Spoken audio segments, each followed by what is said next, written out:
प्रिय विद्यार्थियों, आज हम हिंदी परिवार की ओर से कक्षा 12 हिंदी साहित्य विषय के अंतर्गत आपके पाठ्यक्रम में दिए हुए प्राचीन काव्य से संबंधित जो पहला पाठ दिया हुआ है भरत राम का प्रेम, उसका वर्णन करेंगे, उसकी व्याख्या को समझने का प्रयास करेंगे, उसका जो भी उचित भावार्थ हो सकता है उसका प्रयास करेंगे समझने का। तो यहाँ भरत राम का जो प्रेम है वो तुलसीदास जी द्वारा रचित जो अयोध्या कांड है उससे ली हुई कुछ पंक्तियाँ हैं, वहाँ से उद्धृत किया गया है। तो इसमें स्थिति ये है प्रिय विद्यार्थियों, प्रसंग के रूप में जब राम वन गमन कर जाते हैं तो वहाँ उनको वापस लेने के उद्देश्य से, वापस अयोध्या लाने के उद्देश्य से भरत अपने समाज के साथ में वहाँ पर जाता है और उनसे विनती करता है और यहाँ उनके गुणों से वो इस प्रकार से अभिभूत हो जाते हैं और अपने बचपन के दिनों को भी याद करते हैं और यहाँ सभा में खड़े होकर के वे किस प्रकार से अपनी भावनाओं को व्यक्त करते हैं और यहाँ उनकी मनोदशा किस प्रकार से हो जाती है उसका वर्णन हम पढ़ेंगे।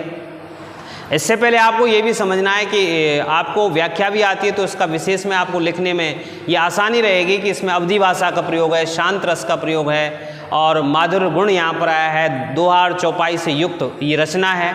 तो आइए प्रिय विद्यार्थियों इसको पढ़ते हैं लय के साथ में और केवल पहला जो अंश दिया हुआ है उसका ही हम इसमें अध्ययन करेंगे और इसको टुकड़ों में इस पाठ को पढ़ने का प्रयास करेंगे। तो प्रिय विद्यार्थी आइए। पुलक शरीर स्वभाव ठाड़े, नीरज नयन जेह जलवाड़े।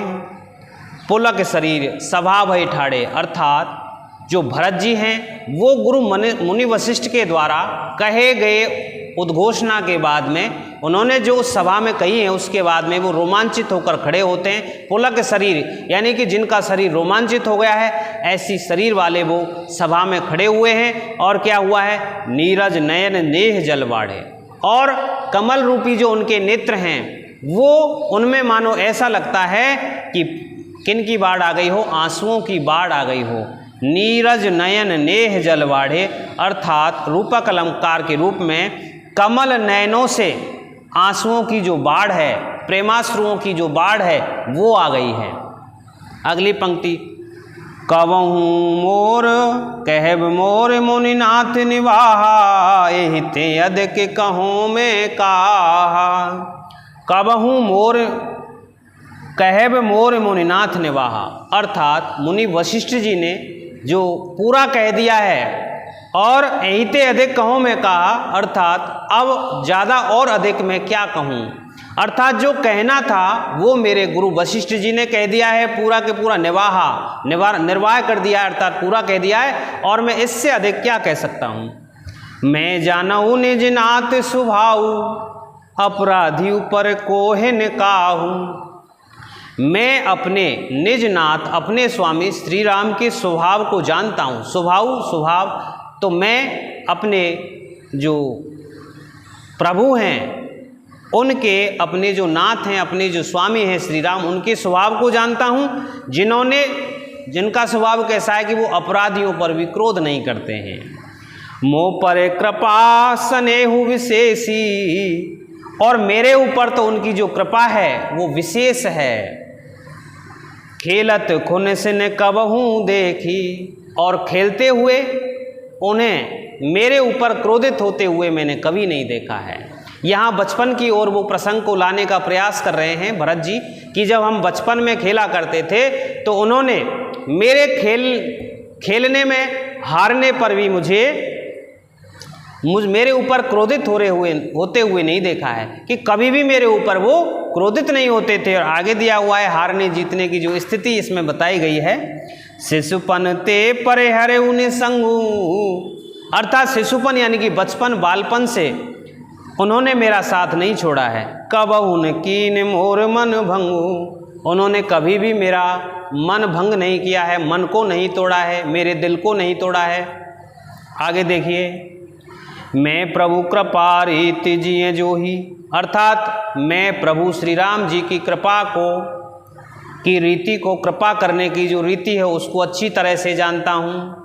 हारे खेल जितावई मोही, और वे श्री राम जी ऐसे हैं कि वो जो कृपा करना चाहते हैं उनके तरीके को तो मैं जानता ही हूँ। और वो कैसे हैं, हारे खेल जितावई मोही, और वो प्रभु श्री राम मुझ हारे हुए को भी जिता देते हैं खेल में। यदि मैं हार भी गया हूँ तो मुझे वो जिताने का प्रयास करते हैं। उन्होंने मुझे कभी ऐसा एहसास नहीं होने दिया कि भरत जी हार गए हैं। यहाँ कुछ प्रिय विद्यार्थियों चौपाइयाँ थीं। अब चौपाइयों के बाद में दोहा आता है, उस दोहे का भी वर्णन करते हैं।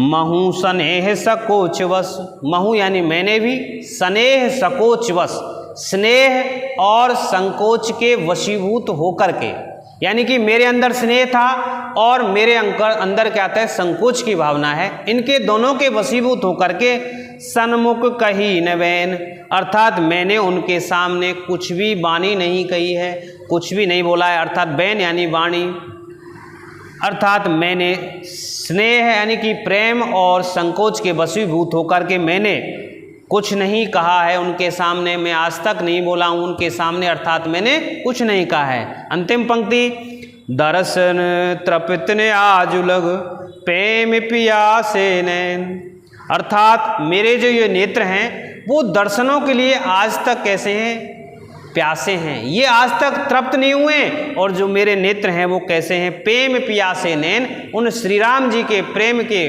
प्यासे हैं वो ये नेत्र हैं मेरे। अर्थात प्रिय विद्यार्थियों, पहला जो ये पद के रूप में हमने दोहा और चौपाई का जो मिश्रण पढ़ा था, एक खंड के रूप में पढ़ा है। आगे के पाठों में, आगे के वीडियोज़ में हम आगे का जो उसमें दिया हुआ है उसको पढ़ने का प्रयास करेंगे। तो प्रिय विद्यार्थियों, यहाँ भरत की जो विह्वलता है श्री राम को चित्रकूट में मिलने के पर, जो विह्वलता यहाँ पर भरत के द्वारा प्रकट की गई है उसका वर्णन यहाँ पर किया गया है। तो प्रिय विद्यार्थियों, कैसा लगा आपको रामचरितमानस का ये अयोध्या खंड?